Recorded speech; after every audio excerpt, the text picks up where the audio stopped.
દામિની બેન કંઈ કામ હતું? કેમ કામ હોય તો જ આવી શકું? ના ના, રસોડામાં આવ્યા એટલે મને લાગ્યું કે ચા નાસ્તો કરવો હશે, ભૂખ લાગી હશે એટલે પૂછ્યું.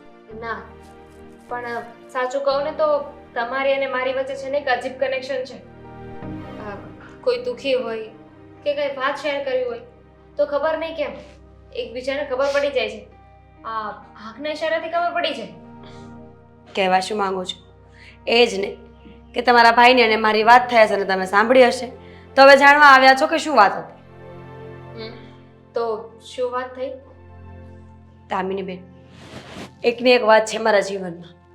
મારો દેખાવ, મારા કપડાં પહેરવાની સ્ટાઇલ, મારી બોલી એ લોકોને કંઈ ગમતું જ નથી. તો હવે એના માટે તો મારે શું કરવું ને મને એ ન સમજાયું. તો હું કંઈ કહી શકું? તમે એ જ કહેશો ને કે પોતાની જાતને બદલી નાખો, કપડાં પહેરવાનો ઢંગ બદલી નાખો, બોલીચાલી બદલી નાખો. પણ તમને એવું લાગે છે કે કોઈ માણસ 30 વર્ષ સુધી જે હાલતમાં રહ્યો હોય એ હાલતની બહાર આવતા એને એટલું સહેલું પડે? હું તો એવું કંઈ કહેવાની જ નહોતી. આમાં વાંક તમારો નથી, તમારી પરિસ્થિતિનો છે. ફોર એક્ઝામ્પલ વિચારી લો ને, આપણે આપણા જ ઘરમાં સાપ દેખાય તો આપણે એને ભગાવવાની કોશિશ કરીએ છીએ, અને જ્યારે મંદિરમાં જઈએ અને ત્યાં શિવલિંગ ઉપર આપણને નાગદાતા દેખાય તો આપણે એમની પૂજા કરીએ છીએ. મહત્વ છે ને માણસના સ્થાનનું છે. સમજી ગયા? સમજી ગઈ કે માણસની પરિસ્થિતિઓનું સન્માન કરવામાં આવે છે. માણસ તો એનો એ જ હોય છે. એ જ હોય છે. હા, છો મારા ભાઈ હોય કે મારા મમ્મી, મેં જ તમને કહ્યું હતું ને કે તમે થોડુંક સહન કરી લેજો. પણ મને એવું લાગે છે કે હવે તમારે સહન કરવાની જરૂર નથી. બહુ કરી લીધું. કાંઈ તમે એવું લખાવીને તો નથી આવ્યા ને કે બધું તમારે જ સહન કરવાનું. તમારો વાંક નથી, છતાં એ લોકો તમને એટલું બોલે છે. વાંક વગરનું તમારે સાંભળવાની કોઈ જરૂર નથી. તો શું કરું દામિની બેન? મારી પાસે બીજો કોઈ રસ્તો નથી. મારામાં એટલી હિંમત નથી કે હું ક્યાંય બહાર જઈને કંઈ શીખવાની કોશિશ કરું, કંઈ બનવાની કોશિશ કરું. મેં ઘણી વખત કોશિશ કરી છે કે હું મારી ભાષા સુધારું, મારા કપડાં પહેરવાનો ઢંગ સુધારી નાખું, બોલી સુધારી નાખું. એ નથી સારું લાગતું મારા પર. કદાચ હું પહેલેથી આવી જ છું અને આવી જ સારી લાગુ છું. અને બીજાના માટે આપણે શું કામ ખુદને ચેન્જ કરવું જોઈએ? એ પણ છે ને. એ પણ છે, પણ શું કરીએ? ઘરના લોકોને કંઈ પસંદ નથી આવતું તો એમની પસંદ માટે મારે પણ કંઈક તો કરવું જ પડશે ને.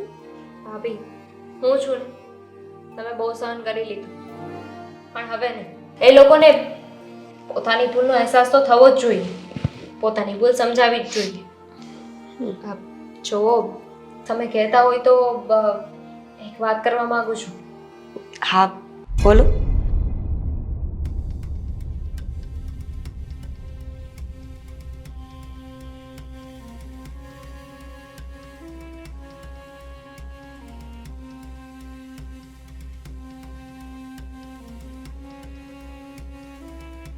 તમને લાગે છે કે તમે જે વાત કરી એ શક્ય બને? કેમ ન બને? તમને વિશ્વાસ છે મારા પર? હા, કેમ નહીં? બીજા કોઈને હોય કે ના હોય, મને તમારા ઉપર વિશ્વાસ છે. ખરે એક સ્ત્રી જ બીજી સ્ત્રીનું દુઃખ સમજી શકે ને? બની શકે. તો હું ડન સમજુ? હા, પણ હું એવું નથી કહેતી કે હું કરીને જ બતાવીશ. હું કોશિશ કરીશ. જેટલી મારાથી થશે એટલી કોશિશ હું જરૂર કરીશ. ટ્રાય તો કરો, પછી આગળનું આગળ જોયું જશે ને. હાઈવે બનાવવા માટે પહેલા નાનો રસ્તો તો બનાવવો પડે ને. સાચી વાત છે તમારી. કોશિશ કર્યા વગર જ હાર માનવી એ વાત પણ ખોટી છે. ઠીક છે, તમે કહો છો ને તો એકવાર જરૂરથી કોશિશ કરીશ. પણ દામિની બેન, તમને લાગે છે હું કરી શકું? હું તો કદાચ ક્યાંક બહાર જાઉં ને મોટી બિલ્ડિંગ જોઉં ને તો પણ ડર લાગે મને તો. બોલી લીધું. હા, આગળ વધ્યા પહેલા હાર માની લીધી છે. તો બાકીની ડિટેલ છે ને પછી આપીશ. આ વાત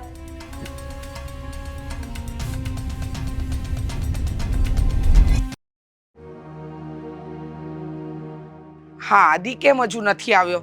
ને મીરા ફોન નથી ઉપાડતી. 2-2.5 કલાકથી ઘરમાં નથી દેખાતી. ખબર નથી પડતી. શું છે? હા, શું ફોન કર્યો મને?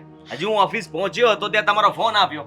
એવું તો વળી શું ઇમરજન્સી કામ પડી ગયું તમને? બેટા તું તો સવારમાં ઓફિસે જતો રહ્યો પણ પછી મીરા બહુ આખા ઘરમાં નથી દેખાતી. સોસાયટીમાં બે ચાર એની બેનપણીઓ છે એને પૂછ્યું ત્યાંય નથી, મંદિરે નથી ગઈ, માર્કેટ નથી ગઈ, અને ફોન લગાડું છું તો ફોન પણ બંધ આવે છે. વિશ્વાસ નથી થતો ને? સારું થયું ને આ ઘરમાં નથી.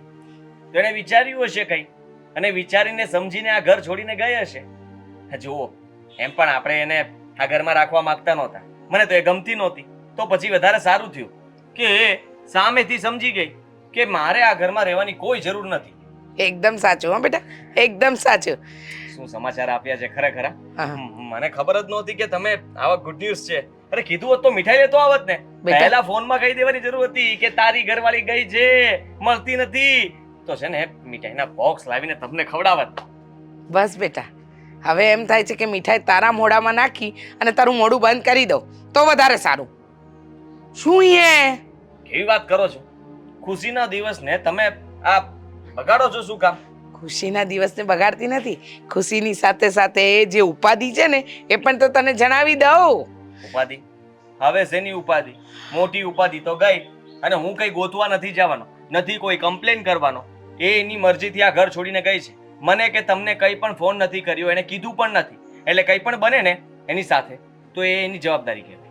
આ તને ફોન કર્યો ને પછી જે 4-5 ફોન કરવાના હતા ને કર્યો.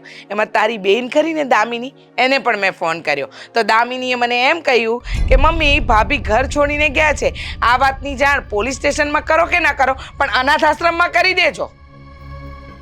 ત્યાં જાણ કરવાની શું જરૂર છે?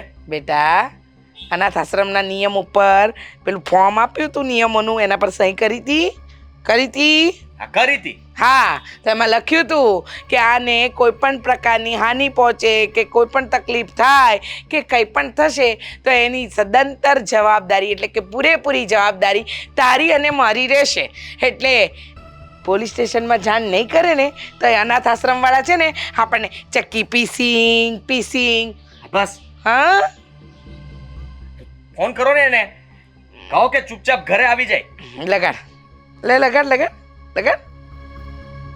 લગાડ ખબર પડે. હા શું તમે આટલા બધા ફોન કરેલા છે ને? હા કર હજુ કર. લાગ્યો રિંગ વાગી. હા પેલી અંદરથી બેન સરસ મજાનું બોલતી હશે ને આ તારી માની ઉપાધિ એ જ હતી એટલે તને બોલાવ્યો ઓફિસેથી પાછો. અહીંયા શોખ નતો થતો કે તારી રજા પડાવીને અહીંયા તને દોડાવું પણ આ મીરાએ આપણને ઉપાધિમાં મૂકી દીધા છે.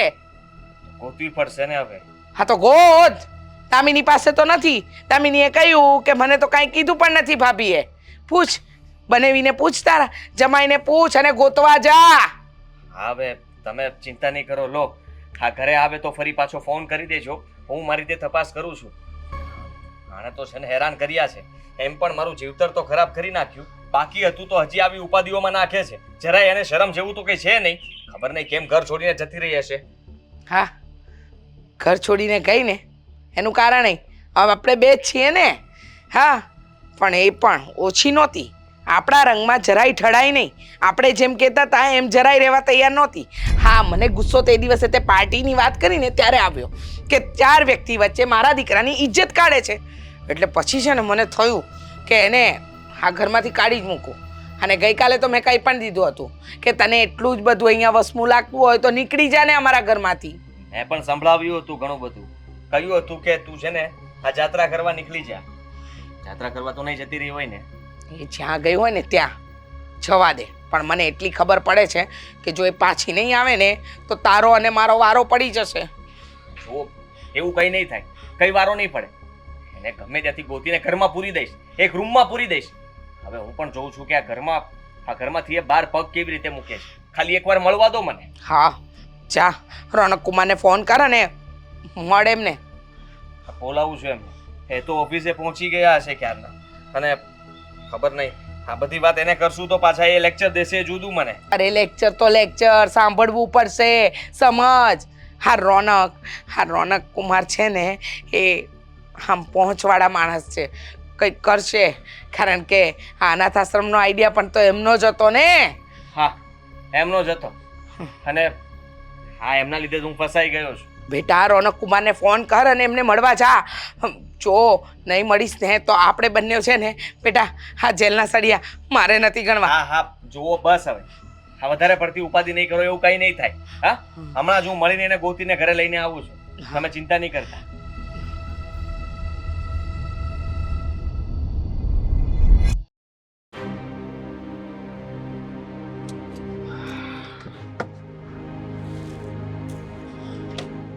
ક્યારનો ફોન કરું છું તમને, ફોન કેમ નથી ઉપાડતા?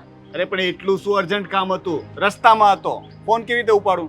અરે પણ સમજી શકું છું કે તમે રસ્તામાં હતા, પણ ફોન તો ઉપાડી લેવાય કે નહીં? પણ ફોનમાં નથી કહેવાતું કે શું કામ છે, હવે બૂમાબૂમ કરે છે મારા ઉપર. આ જુઓ આ છે ને મીરા ઘર છોડીને જતી રહી છે અને મમ્મી ક્યારના ચિંતા કરે છે કે અને એનો ફોન પણ બંધ આવે છે. ખબર નથી પડતી કે ગઈ તો ગઈ ક્યાં અને આપણે એને ગોતવી પડશે. હવે ક્યાં હશે તમે જરાક કઈ તપાસ કરો ને, કોઈને પૂછો કે જાણો.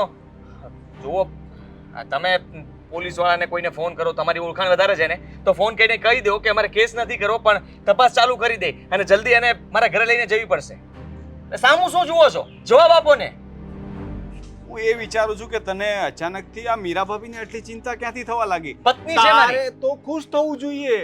ટાઢા પાણીએ ખસ ગઈ ને, તું તો એટલું જ ઈચ્છતો હતો ને કે એ તારી લાઈફમાંથી ચાલી જાય, કારણ કે તને તો એની કઈ પડી જ નથી, હે ને? ના ના સંભળાવી દો, તમે પહેલા સંભળાવી દો પછી હું મારું ચાલુ. સંભળાવવા માટે તો ઘણું બધું છે, દિવસ પૂરો થઈ જશે, મારા ટોન પૂરા નહીં થાય, કારણ કે જ્યારે હતી ત્યારે તને કદર નથી, બરાબર છે? કદર હતી જ એવું તમને લાગતું હતું, એની સાથે હું થોડું ખરાબ વર્તન કરતો હતો, ગેરવર્તન કરતો હતો, પણ એના પ્રત્યે મને કોઈ અણગમો નહોતો. એ મારી પત્ની હતી અને મારી ફરજ બનતી હતી કે મારે એનું ધ્યાન રાખવું જોઈએ, એવું નહોતો રાખતો. પણ હવે રાખીશ ને. એમાં ઘર છોડીને જવાની શું જરૂર હતી? આ તકલીફમાં મૂકવાની જરૂર શું હતી? ટેન્શનમાં લાવી દીધો છે મને. મમ્મી પણ બચારા ચિંતા કરે છે, એમનું બીપી હાઈ લો થઈ જશે તો ખબર નહીં શું થશે. ગુજરાતીમાં ઘણી બધી કહેવતો છે જે તને લાગુ પડે છે, જેમ કે હાથ ના કર્યા હૈયે વાગ્યા, જેવું કરો એવું ભરો. આ તો તારી સાથે એવું જ થઈ રહ્યું છે. જ્યારે તે મીરા ભાભી સાથે આવું વર્તન કર્યું ત્યારે નહોતું વિચાર્યું કે આનું પરિણામ કેવું આવી શકે, એના મન પર શું વીતતી હશે. હવે જ્યારે એણે કંઈ પગલું ભર્યું ત્યારે તને ટેન્શન આવે છે.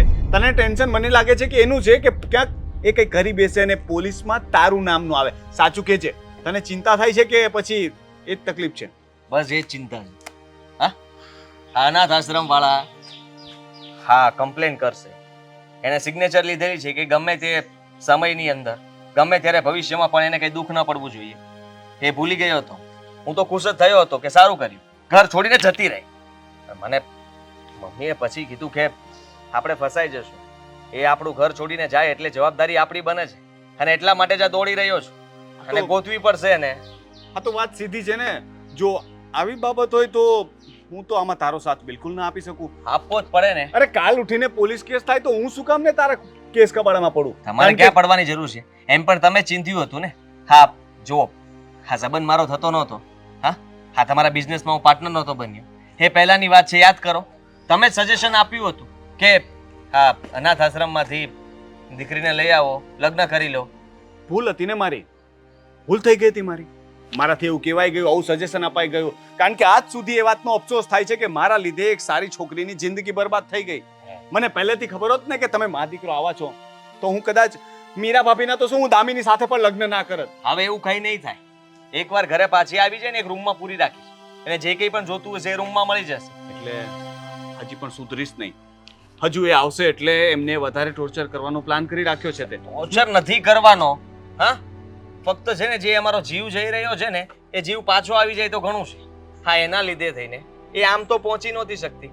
આવું એટલે જ કર્યું હશે એને કદાચ કે મા દીકરો બંનેને સીધા કરી દઉં.